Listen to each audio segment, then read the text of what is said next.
Tom Hanks. Ao ouvir o nome do ator, é bem provável que venha em sua memória trabalhos como Forrest Gump, O Resgate do Soldado Ryan, Náufrago, entre outros.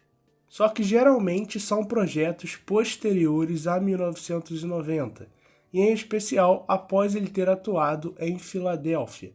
E é sobre isso que vamos dialogar no vídeo de hoje, dentre mais um detalhezinho.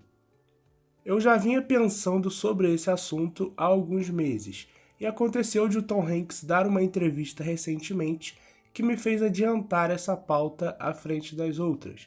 Perguntado sobre o filme Filadélfia, ele disse que não aceitaria atuar nele hoje porque ele, sendo hétero, não poderia interpretar alguém homossexual. Abre aspas.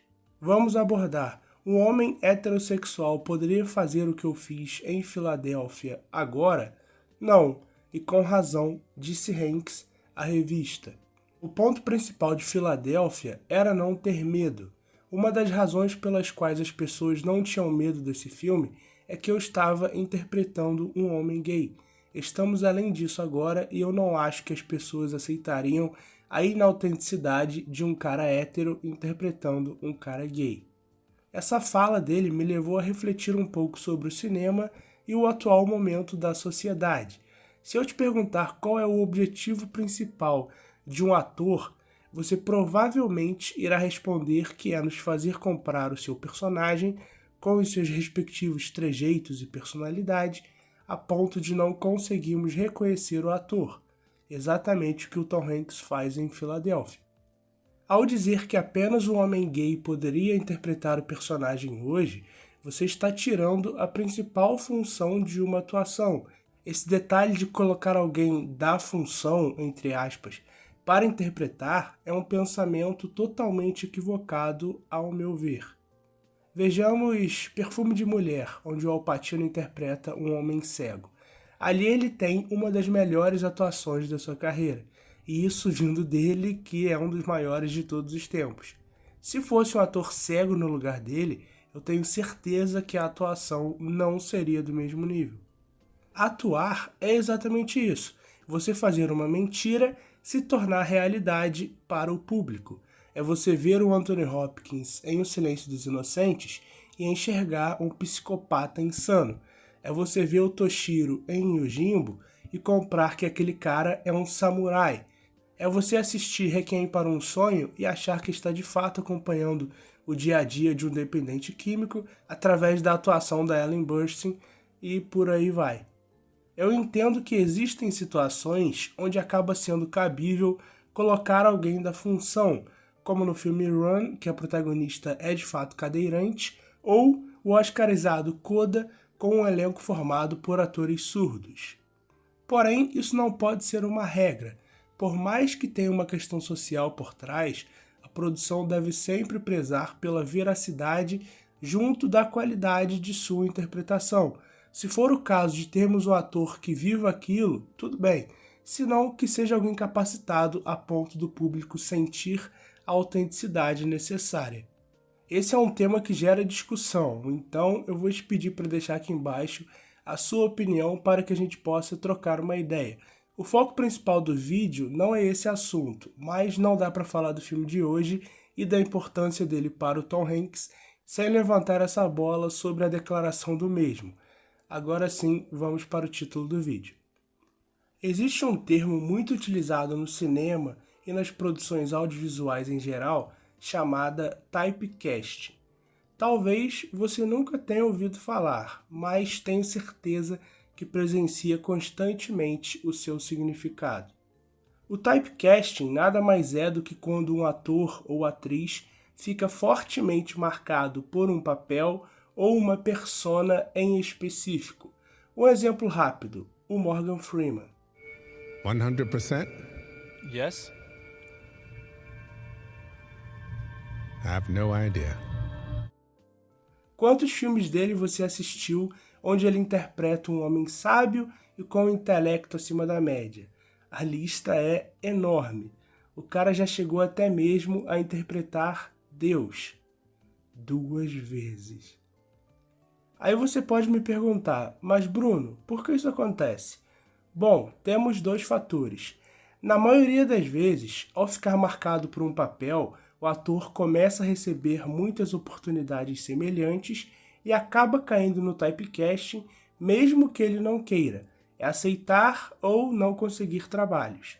Mas pode ser por vontade própria também. O ator se sente confortável em entregar somente aquele arquétipo e fica quase que atuando em variações do mesmo personagem, como o Adam Sandler sendo o típico bobão em suas comédias, ou a própria Toni Collette, que geralmente interpreta a mãe de alguém. Tá bom, Bruno, já entendi, mas o que tudo isso tem a ver com Tom Hanks? A sua carreira começou na década de 80. A sua estreia no cinema aconteceu em Noivas em Perigo. O seu personagem é bem coadjuvante, mas por ali já conseguimos ver o que viria a ser uma recorrência nesse começo de sua carreira. Ele interpreta um jovem estudante de psicologia bem calmo e até um pouco bobo. Após essa estreia em um filme de terror com um personagem que pouco aparece, ele começou a sua carreira na comédia romântica, sendo o filme Quero Ser Grande o seu principal projeto nessa década. E acaba que o longa representa bem onde eu quero chegar. Na trama, acompanhamos um menino de 12 anos que, após fazer um pedido, acorda no corpo de um adulto de 30. Essa sinopse é bacana porque ela diz muito dos trabalhos do Tom durante aquela época. Ele já com seus quase 30 anos, interpretando personagens que pareciam menor de idade, visto a falta de maturidade. Gosto muito de citar uma declaração do Tom Hanks também. Abre aspas. Em um ponto dos meus 30 e poucos anos, quando eu estava fazendo um monte de filmes sobre o cara pateta que não consegue transar, percebi que tinha que começar a dizer uma palavra muito difícil para as pessoas. Não. Filadélfia era sua chance de redenção. Tom Hanks instruiu seu agente a perseguir o diretor a todo custo quando começou a circular no final de 92 a notícia de que o próximo projeto de Jonathan Demme, diretor de O Silêncio dos Inocentes, seria o primeiro filme sério de Hollywood sobre AIDS. Tinham vários candidatos ao papel, mas o diretor percebeu a tamanha empolgação do Tom Hanks e decidiu dar a ele essa oportunidade. E claro, ele sabia que o mesmo era talentoso a ponto de conseguir entregar um bom desempenho, o que de fato aconteceu. Filadélfia foi um grande sucesso, levando inclusive 3 Oscars, incluindo o de melhor ator para o Tom Hanks. E após trabalhar nesse filme, ficou evidente para a indústria e para quem acompanha a carreira do ator que ele tinha muito mais a entregar, além de ser o cara ingênuo das comédias românticas.